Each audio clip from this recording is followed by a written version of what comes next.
Hi மக்களே, எல்லாத்துக்கும் வணக்கம். எல்லோரும் எப்படி இருக்கீங்க?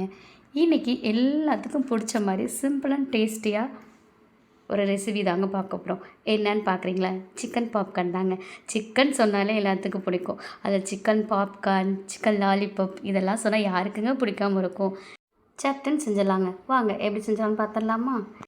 இப்போ ஒரு பவுலில் எடுத்துக்கலாங்க. அதை 1/2 டீஸ்பூன் வினிகர் போட்டுக்கிறேங்க. காஷ்மீர் மிளகாத்தூள் போட்டுக்கலாம். அது ஒரு 1/2 டீஸ்பூன் தான். மல்லித்தூள் அதுவும் 1/2 டீஸ்பூன் போட்டுக்கோங்க. அதோட கரம் மசாலா தூள் 1/2 டீஸ்பூன் போட்டுக்கலாம். நான் எல்லாமே ஈக்குவல் அளவு தாங்க எடுத்துருக்கேன்.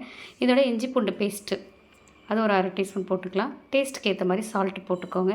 இது எல்லாத்தையும் நல்லா பேஸ்ட் மாதிரி மிக்ஸ் பண்ணிக்கோங்க. இப்போ சிக்கன் 1/4 கிலோ எடுத்துருக்காங்க. அது சின்ன சின்னதாக கட் பண்ணி எடுத்துருக்கேன். போனே இல்லாமல் பார்த்துக்கோங்க. இதே நல்லா மசாலா போட்டு நல்லா கலந்துக்கலாம். இது ஒரு 10 நிமிஷம் மூடி போட்டு ஊற வச்சுருங்க. ஊறிட்டு இருக்கட்டும். இப்போ ஒரு பவுல் ஒன்று எடுத்துக்கலாங்க. அதில் ஒரு ஜல்லடை ஒன்று எடுத்துக்கிட்டு அதில் 1 கப் மைதா மாவு போட்டுக்கலாம். 1/2 கப் கார்ன்ஃப்ளவர் மாவு, 1 டீஸ்பூன் மிளகாத்தூள், டேஸ்ட்டுக்கு ஏற்ற மாதிரி சால்ட்டுங்க. இது எல்லாத்தையும் போட்டு இப்போ நல்லா சளிச்சிக்கலாங்க. இப்படி சளிக்கும் போது நம்ம மிளகாத்தூள், உப்பு எல்லாமே கார்ன்ஃப்ளவர் மைதா மாவு எல்லாம் ஒரே ஈவன் ஆகிடும். அதனால் நான் சளிச்சிக்கிறேன். இப்போ நல்லா சிக்கன் ஊறிடுச்சுங்க. இப்போ நம்ம மைதா மாவில் சிக்கன் போட்டு நல்லா கோட்டிங் பண்ணிக்கலாம். சிக்கனை மாவில் போட்டு பெட்டும்போது நல்லா ஒரு ப்ரெஷர் கொடுத்துக்கோங்க. அப்போ தான் நல்லா போய் அந்த மாவு போய் ஒட்டும். நம்ம திருப்பி இதை தண்ணியில் போட்டுக்கலாம். தண்ணியில் ஒரு செகண்ட் 2 செகண்ட் போட்டுக்கோங்க. திருப்பி நம்ம மாவில் கோட்டிங் பண்ணிக்கலாங்க.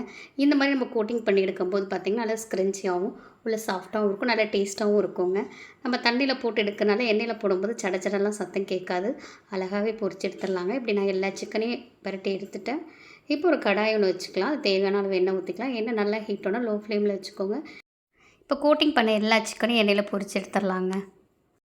ரொம்பலாம் ஃப்ரை பண்ணி எடுத்துடக்கூடாதுங்க. லைட்டாக கோல்டன் ப்ரௌன் ஆனால் திருப்பி நம்ம போட்டுடலாம். அவ்வளோதாங்க, எண்ணெயிலேருந்து எடுத்துடலாங்க. இந்த ஸ்டேஜ் வர வரைக்கும் நீங்கள் பொரிச்சு எடுத்துக்கோங்க.